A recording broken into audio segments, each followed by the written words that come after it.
Баршаңызға сәлем, менің арнама қош келдіңіздер. Бүгін сіздермен өте дәмді, ерекше және өте оңай корейский рамен дайындап үйренетін боламыз. Видеоны соңына дейін қарап, осы рецептпен жасап көріңіздер.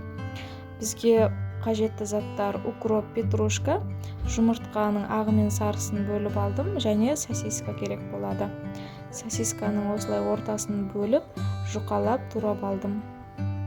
Егер қаламасаңыз, сіз ортасынан бөлмей-ақ турауларыңызға да болады. Ал егер мүлдем сосискиді ұнатпайтын болсаңыз, онда кез келген етпен жасауға да болады.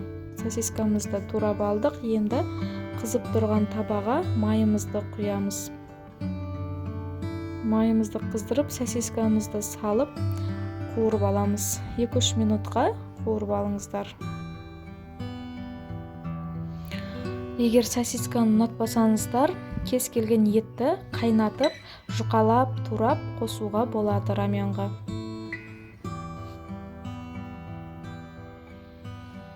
Сосискаларымызды қуырып алғаннан соң, үстіне суымызды құямыз. Менде мұнда 2 адамға арналған рамен дайындап жатырмын. Егер адам саны көп болса, ингредиенттерді көбейтіп жасай берулеріңізге болады. Суымыз қайнағаннан кейін өз қалауларыңыз бойынша өздеріңіз ұнататын раменді қосасыздар. Раменнің ішінде осындай өзінің дәмдеуіштерімен бірге болады. Міне, осылай рамендарымызды салып аламыз.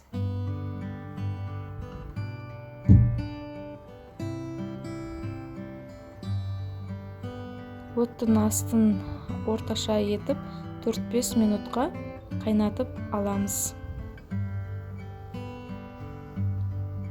Рамендарымызды салғаннан кейін үстіне дәмдеуіштерді саламыз.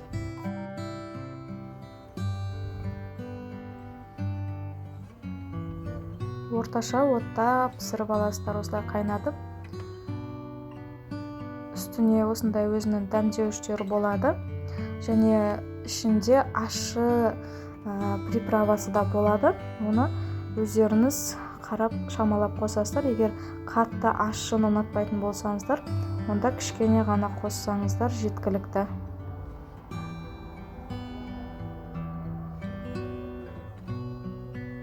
Дәмдеуіштерін салып алдық. Енді араластырып жібереміз.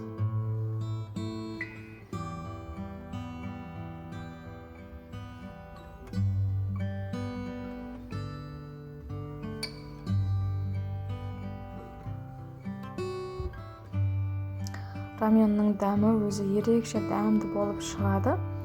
Жасап көрулеріңізге кеңес беремін. Сіздерге ұнайтынына сенімдімін. Осылай 4-5 минут бойы орташа отта қайнатып пісіріп аламыз. Және дәміне қарай кішкене тұз қосамыз.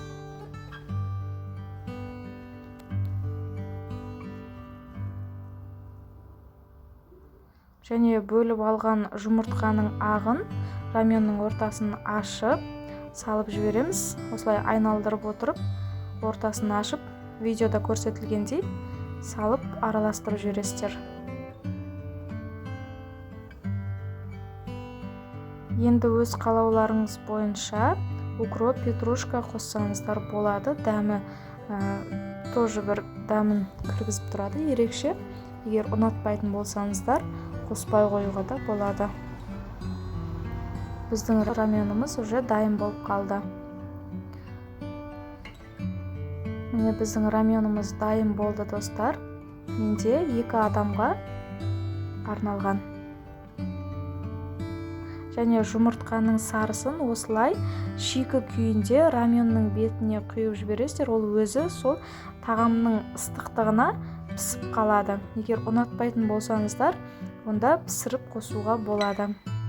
Міне, қараңыздар, өте ерекше көрінісінің өзі әдемі болып шықты. Міндетті түрде жасап көріңіздер. Сіздерге ұнайтынына сенімдімін. Және видео ұнаған болса, лайк басып, комментарий қалдырып кетіңіздер. Және сіздермен қандай рецепттермен бөліскенімді қалайсыздар, комментарийге жазып кетіңіздер. Назарларыңызға рахмет. Келесі видеода кездескенше сау болыңыздар.